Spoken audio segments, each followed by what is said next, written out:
Hello movie lovers, welcome to mister Chanti talks. So friends, ఈరోజు అయితే her Har Mahadev movie కోసం అయితే మనం మాట్లాడుకుందాం.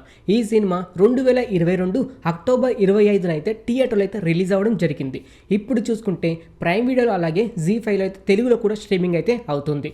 అలాగే మూవీ రూల్స్లో కూడా మీరు వెళ్ళైతే చూసేయచ్చు ఈ హర్ హర్ మహాదేవ్. ఫ్రెండ్స్, ఈ హర్ హర్ మహాదేవ్ రివ్యూ తెలుసుకునే ముందు ఇకపైన ఇలాగే ప్రతి ఒక్క మూవీ ఓటీటీ రివ్యూ అలాగే వెబ్ సిరీస్ రివ్యూ ఇలా ప్రతి ఒక్కటి మీరు తెలుసుకోవాలి అని అనుకుంటే మన ఛానల్ని సబ్స్క్రైబ్ చేసుకొని పక్కనుండే గంట సింబల్ని అయితే యాక్టివేట్ చేసుకోండి. ప్రతి ఒక్క మూవీ రివ్యూతో మీ ముందుకైతే వస్తాను. ఇంకా లేట్ చేయకుండా వీడియోలోకి అయితే వెళ్ళిపోదాం. Har Har Mahadev, yes, director by Abhijit Deshpande. ఈ సినిమా 1660 సెంచరీ అని చెప్పుకోవచ్చు. యాక్చువల్లీ ఈ సినిమా ఛత్రపతి శివాజీ మహారాజ్ సినిమా అయితే కాదు భయ్య. ఛత్రపతి శివాజీ గారు రాజు కాకముందు తన కోసం ఎంతమంది ప్రాణాలు అర్పించారు, అలాగే ఛత్రపతి శివాజీ గారి ప్రాణాలు కాపాడడానికి ఎంతమంది రాజులు తన ప్రాణాలని అర్పించారో అందులో నుంచి అయితే ఒక క్యారెక్టర్ అయితే తీసుకోవడం జరిగింది. ఆ క్యారెక్టరే బాజీ ప్రభు దేశ్పాండే. ఎస్, ఈ her Har Mahadev cinema 2 hours 35 minutes అయితే యావరేజ్ డ్యూరేషన్ అయితే ఉంటుంది. 35 minutes వరకు మాత్రమే శివాజీ మహారాజ్ గారు అయితే ఉంటారు.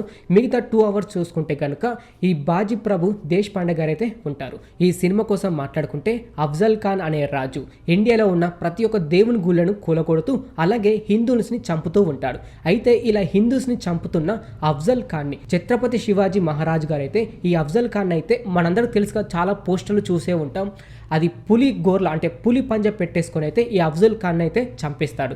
అయితే అఫ్జల్ ఖాన్ కొడుకువైన ఫాజిక్ ఖాన్ కొంతమందితో చేతులు కలిపి అలాగే బ్రిటిష్ వాళ్ళు అలాగే వేరే సైన్యంతో చేతులు కలిపి ఒక 30,000 సైన్యాన్ని తీసుకొని వచ్చి ఛత్రపతి శివాజీ మహారాజ్ ఆ కోట ఏదైతే ఉందో ఆ కోట చుట్టూ అయితే 30,000 మంది సైన్యంతో ఛత్రపతి గారిని అయితే చంపాలైతే ప్లాన్ చేస్తారు. అప్పుడే ఒక క్యారెక్టర్ అనేది ఎంటర్ అవుతుంది. ఆ క్యారెక్టరే బాజీ ప్రభు దేశ్పాండే.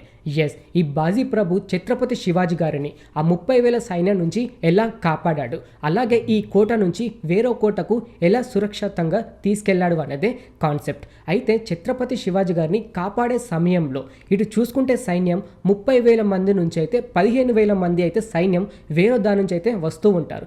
అయితే ఆ 15,000 సైన్యాన్ని ఈ బాజీ ప్రభు పాండే సైన్యం ఒక 300 మందే ఉంటారు. ఈ 300 మంది సైన్యం 15,000 సైన్యాన్ని ఎలా ఎదుర్కొన్నారు, అలాగే ఆ 15,000 మంది సైన్యాన్ని ప్రతి ఒక్కరిని చంపి మిగతా సైన్యం ఎలాగా భయపడిపోయారు. అలాంటి దారుణాలు అంటే అలాంటి పవర్ఫుల్గా అయితే బాజీ ప్రభు పాండేని అయితే చూపించడం జరిగింది ఈ సినిమాలో. ఈ సినిమా బాజీ ప్రభు దేశ్పాండేది కాబట్టి సినిమా మొత్తం ఎక్కువగా బాజీ ప్రభు దేశ్పాండే గారు అయితే ఉంటారు. కాకపోతే ఆయన చేసిన యుద్ధాలు అలాగే ఛత్రపతి శివాజీ గారి కోసం చేసిన త్యాగాలు ఏంటో ఈ సినిమాలో అయితే చూపించడం జరిగింది. అలాగే 15,000 మంది సైన్యాన్ని చంపడం మాత్రం ప్రతి ఒక్కరికైతే గూస్ బంప్స్ వచ్చే క్యారెక్టర్ అని చెప్పుకోవచ్చు. ఇటు చూసుకుంటే ఛత్రపతి శివాజీ గారు అయితే చూసుకుంటే ఒక 30 to 40 minutes మాత్రమే ఉంటారు. కాకపోతే ఆయన కొన్ని యుద్ధాలు అయితే చేశారు, అంత హైలైట్గా అయితే చూపించలేదు. అలాగే ఛత్రపతి శివాజీ గారు చెప్పేది డైలాగ్స్ మాత్రం అంటే మోటివేషన్ చేసే డైలాగ్స్ మాత్రం గూస్ బంప్స్ వచ్చేలాగైతే ఉన్నాయి. అయితే బాజీ ప్రభు ఈ ఫాజిక్ ఖాన్ని ఎలా చంపాడు, అలాగే అలా సైన్యాన్ని ఎంతమందిని భయపెట్టించాడు, అలాగే బ్రిటిష్ వాళ్ళని ఎలాగ తరిమి కొట్టాడు, అంతేకాకుండా ఛత్రపతి శివాజీ గారిని ఈ కోట నుంచి వేరే కోటకి ఎలా తప్పించాడు, ఇలా ప్రతి ఒక్కటి మీరు తెలుసుకోవాలంటే మాత్రం ఈ సినిమా అయితే చూడకైతే తప్పదు. ఈ సినిమాలో హైలైట్స్ కోసం మాట్లాడుకుంటే భయ్య అంటే ఛత్రపతి శివాజీ గారిని చూపించింది ఒక 40 minutes కానీ మంచి పాజిటివ్గా చూపించారు. అంటే గూస్ బంప్స్ వచ్చే డైలాగ్స్ అని చెప్పుకోవచ్చు. ఆయన చూపించినప్పుడల్లా బ్యాక్గ్రౌండ్ మ్యూజిక్ వస్తుంది. ఆ సమయంలో ఇయర్ ఫోన్స్ పెట్టుకొని మీరు సినిమా చూస్తే కనుక రోమాలు అయితే నెక్కపొడుస్తాయి. అలాంటి డైలాగ్స్ అలాంటి బ్యాక్గ్రౌండ్ మ్యూజిక్ అని చెప్పుకోవచ్చు. ఇటు బాజీ ప్రభు దేశ్పాండే గారి కోసం మాట్లాడుకుంటే మనం బ్రతుకుతే దేశం కోసమే బ్రతకాలి, చస్తే సనాతన ధర్మం కోసమే చావాలి అనే కాన్సెప్ట్ అయితే ఉంటాడు ఈ బాజీ ప్రభు. అమ్మ నాన్న భార్య పిల్లల్ని అందరినీ వదిలేసి మరి ఛత్రపతి శివాజీ గారిని కాపాడడానికి మాత్రమే ఉంటాడు. అలాగే ఛత్రపతి శివాజీ గారిని కాపాడడానికి ఎక్కువ సైన్యం లేకపోయినా జస్ట్ ఒక 300 మంది సైన్యం ఉన్నా కూడా వాళ్ళని ఎంతగానో మోటివేట్ చేసి 15,000 మంది సైన్యానికి కూడా ఎదురు నిలబడేలాగా చెప్తూ ఉంటాడు. మంచి మంచి డైలాగ్స్ అయితే చెప్తూ ఉంటాడు ఈ బాజీ ప్రభు దేశ్పాండే గారు. ఈ సినిమాలో ఇవైతే హైలైట్ అని చెప్పుకోవచ్చు. అలాగే సాంగ్స్ చూసుకుంటే ఒక 4 songs అయితే ఉన్నాయి, తెలుగులోనే డబ్బింగ్ అయ్యాయి. కాకపోతే ఆ సాంగ్ అయినా మోటివేట్ చేసే సాంగ్ అని చెప్పుకోవచ్చు. అంటే ఫైట్ చేస్తున్నప్పుడైనా లేకపోతే ఒక పవర్ఫుల్ డైలాగ్ చెప్తున్నప్పుడు ఆ బ్యాక్గ్రౌండ్ వచ్చే టోన్ అని చెప్పుకోవచ్చు. ఫైట్స్ చూసుకుంటే దగ్గర దగ్గర ఒక 2 to 3 ఫైట్స్ అయితే ఉన్నాయి. ప్రతి ఒక్క ఫైట్ అయితే మీకైతే హైలైట్ అయితే అనిపిస్తుంది.